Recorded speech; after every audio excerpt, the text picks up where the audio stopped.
Хайырлы сабалар, бүгін Қырым ижғалының 714-ші күні. Эфирде заман, студияда Эльмас Асан чалышмақта. Ижғалжы акимиет ярымадада мобилизацияны илан етті. 15 минут сайты мұстаққыл мен баларға эсасланып, Қырымның шымали тарафында 50 яшына қадар еркеклер 3 айлық арби азырлықтан кечмеге давет еткенini білдіре. Көйлерде арби комиссариат қадимлері F-F'ден юрып, желіп нәмелеріні туттыралар.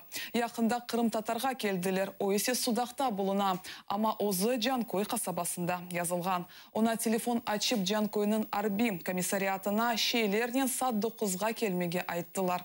Ахмез Жеттейсе арби комиссариат қадимлері Қырым татарының ішіне келіп, оны озынын алып кеттілер. Ярымадаға келген Қырым татарларға желіп нәмелеріні Қырым сынырында берелер.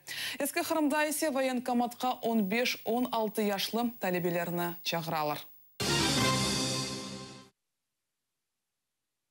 Сонки учкун девамында Жанкой, Эрмени базар ве Красноперекопск арасында арбитехниканың арекеті тоқтамай.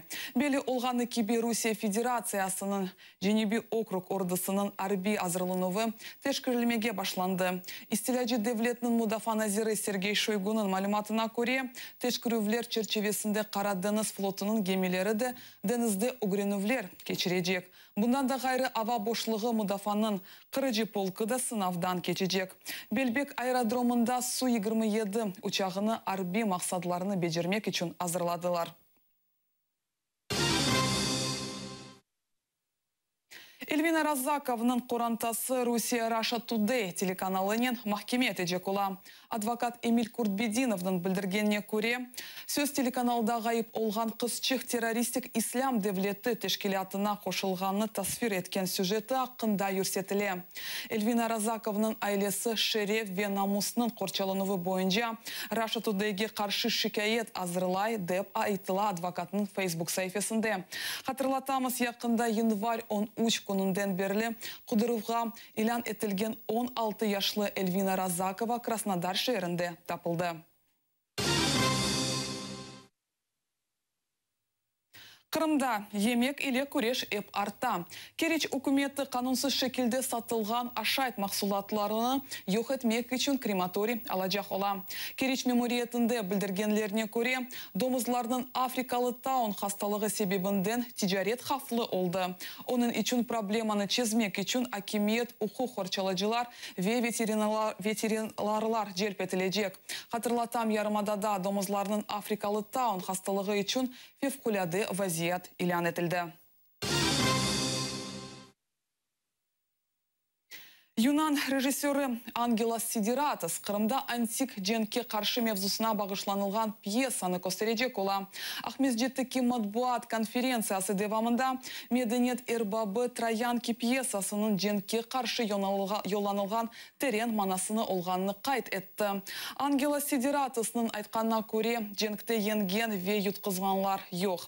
Саналаштырма Ахмезжетті көстережек роллеріні Русия драма театрының актерлары ижра етежеклер. Спектакль премьерасы июль айында Русия күніне бағышланып көстерілежек.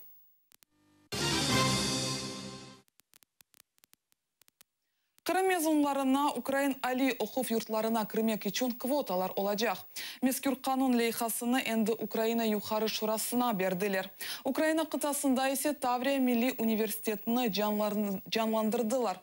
Қырымда есе бұл университетінің федераль университетіне қоштылар. Қырым абитуриентлері енді Украина Али оқуф юртларына имтиязен кіребілежеклер. Ләкин бұл қарарына да депутатларын қабыл етмей керек. Бұл ақта Украина тәсіл нәзірлігінде қайдеттілер. Абитуриент ең есасы тыш мұстақыл тестлеріні қытада тапшырмақ мечбур. Вони вступають за результатами ЗНО, але в межах квоти, які для них відведені. Тому що ми розуміємо, що вони навчалися за трохи іншими програмами останніх 2 роки і не можуть конкурувати з українськими учнями. Тому ми сподіваємося, що ближнім часом парламент це розгляне, щоб уже під час цієї вступної кампанії кримчани отримали можливість скористатися цими квотами, переїхати на територію материкової України. Ми будемо радитися з громадськими організаціями, з Меджлісом, тобто з тими, хто допоможе нам створити реальну уяву, про яку оптимальну квоту може йтися.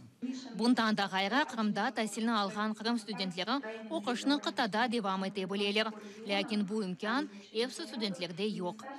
Ми можемо здійснювати переведення тільки для тих студентів, які вступили до 2014 року. Але, в принципі, в будь-який час. Ті, хто вступали після 2014 року, ми не знаємо, ми не можемо, на жаль, підтвердити їхній факт вступу, навіть тому що жодних документів їхніх немає у нас, і ми не можемо дивитися і визнавати документи, де написано Республіка Крим Російської Федерації. Ишгалнын 2 ел девамында тек екене Таврия Милли университеті Ярмададан қыттаға көчті. Оны Украина тәсіл нәзірлігінің адресі бойынша ресмилештірділер. Шымды оны ода қыдыралар. Цей проєкт перенесення Таврійського національного, він в розвитку знаходиться. І ми розглядаємо кілька варіантів і для навчальних корпусів, і для гуртожитків. І тут іще важливо, що цей університет в Криму починався як філія університету Святого Володимира з Києва. І зараз Національний університет імені Тараса Шевченка найбільше допомагає становленню цього університету. Украинанын ишғал территориялардан 18 али оқу йurты тахлие етілген. Епсолар Донбастан. Таврия Милли университеті ise 19-шы ve 1-ші Қырымдан көчкен тәсіл йurты oldu. Эльвина Сидбулаева, Альдар Тарахташ, Заман, АТР. Информацион саясетінің тыш ишлер нәзірлігінде бұл сене Қырым бойынша япылajaq планларынен пайлаштылар. Нәзірлікті айтқанларына көре бұл сенеден башлап Қырым дайма күн мевзусында бұлына. Ләкин стратегия сырларыны меморылар ачықламаға истемейлер. Бұнен берабер нәзірлікті Украина президенті Европарламент ве Авропа шурасының Күч куветі бұтынле Қырымның деоккупациясына yollanılғаныны қайт етелер.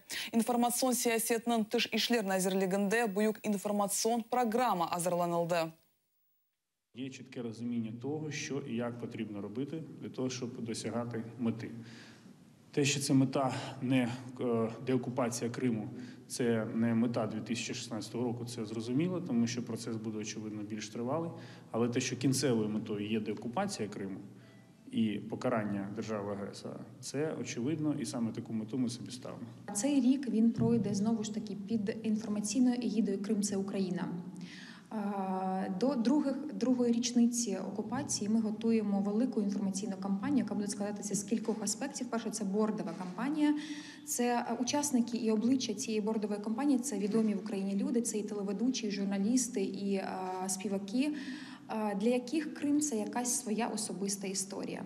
І 26 числа у нас так само планується міжнародний форум, який пройде на базі Українського кризового медіа-центру, який будуть складатися з 2 панелей. Перше – це інформаційна реінтеграція Криму, це діалог в умовах окупації. І друга – це кримські татари і їх спротив. Бұл ноқтада программамызны екінлейміз, күніңіз қайырлы хаберлерінен екінленсін. Көрішмек үзре.